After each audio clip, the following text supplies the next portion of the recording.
and we'll move from there. Yes, sir. Actually, you're going to start. Right? Yeah. Okay. You have the pointer. And once again, good afternoon, everybody. And very briefly, I just want to say thank you to the men of the African American Male Initiative for allowing me to be a part of this amazing program. And I would feel I would be remiss if I didn't say that. But just like Liskin and Osai were going over some of these best practice models, one of the best models we found was the state of Georgia, and some of the things that they were doing that were very interesting and very intriguing that could help our African American population.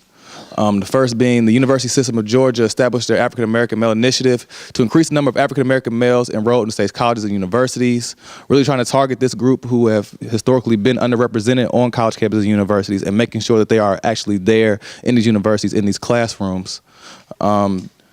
President of Kennesaw State, Daniel S. Papp, expressed taking a national leadership role to address the issue of too few African American males pursuing higher education.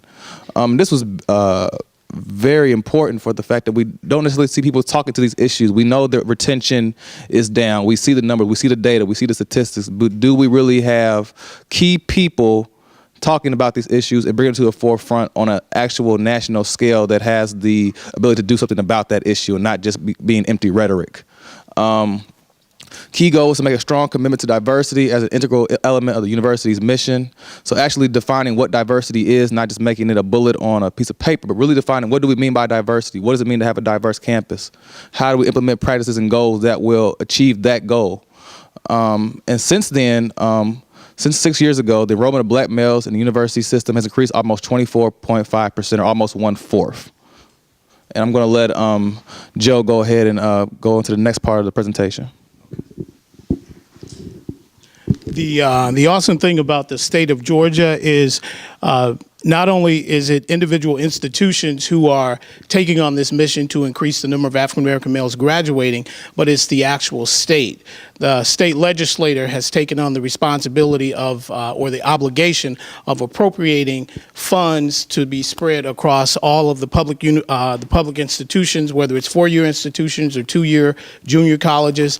But they're funding this initiative across the entire state because they realize that it's a crisis, and unless there's a proactive intervention and there's money basically put behind the words, that nothing will happen. And their goal is to increase retention and graduation of young black men through strategic intervention from the K-12 and higher education levels. Thank you again. It is a great pleasure to be here at the University of Louisville. I hope I'm pronouncing that right. I know people always get on us, oh, you mean the Ohio State University. So, but we're going to just present a brief overview of the Todd Anthony Bell National Resource Center on the African American male. We officially opened in 2006. And so what I'm going to start with first is just a historical overview of how the center came to be. The first was Bill Hall, who was our Vice President of Student Affairs. The retention rate, the graduation rate for 6 years was at 30%, which was lower than the national average at that time, which I believe at that time might have been around 33 to 35% for 6 years. And then just overall across campus, you really did not see that many African American men in leadership positions or just engaged on campus.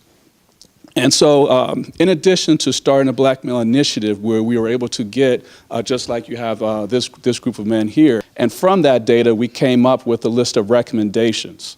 At that time, the recommendations were supposed to go through our African American Male Initiative, but what was a huge turning point, I believe, for the work that we were able to do was that we actually provided funding to start a center.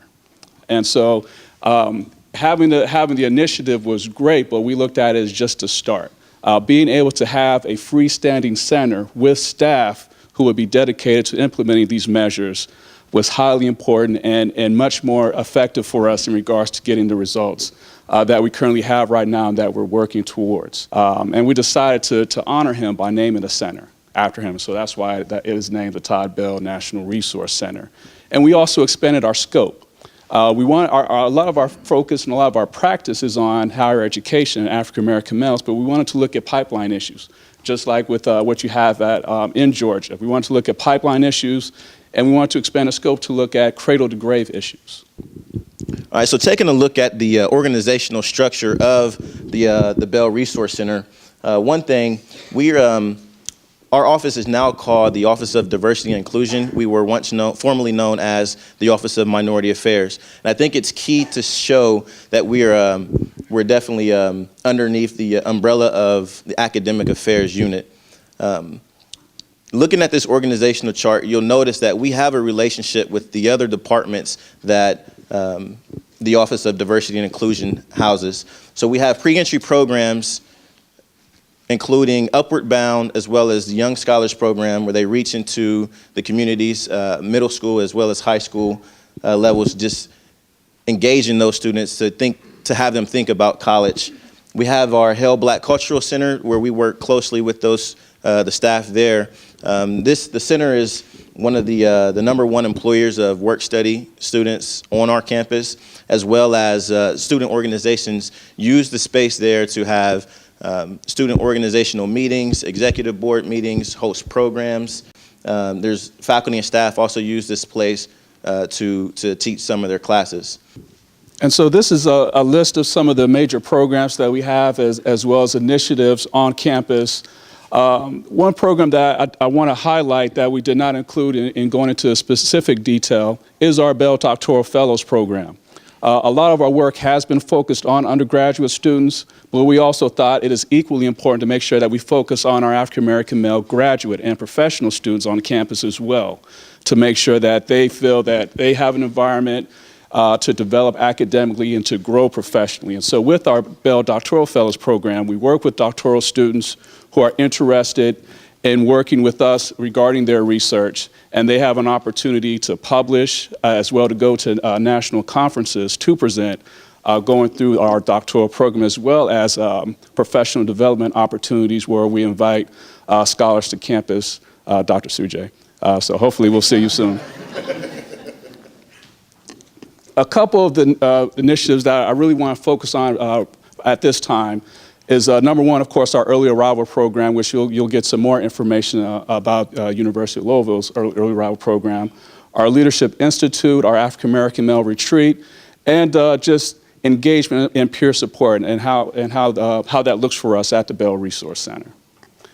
And so first, with our early arrival program, we had our first program in 2005, in which we brought in close to about 45 to 50 students who came in that program. And this past year, we brought in close to 60. We brought in approximately 60 students into the early arrival program this year.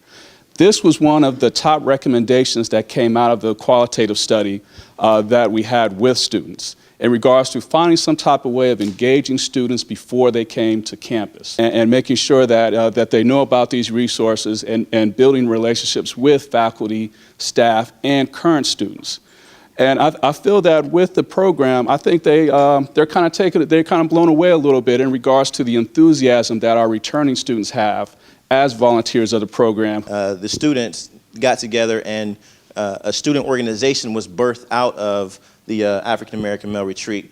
And that student organization, named the Band of Brothers, serves as the student arm of the Bell Resource Center.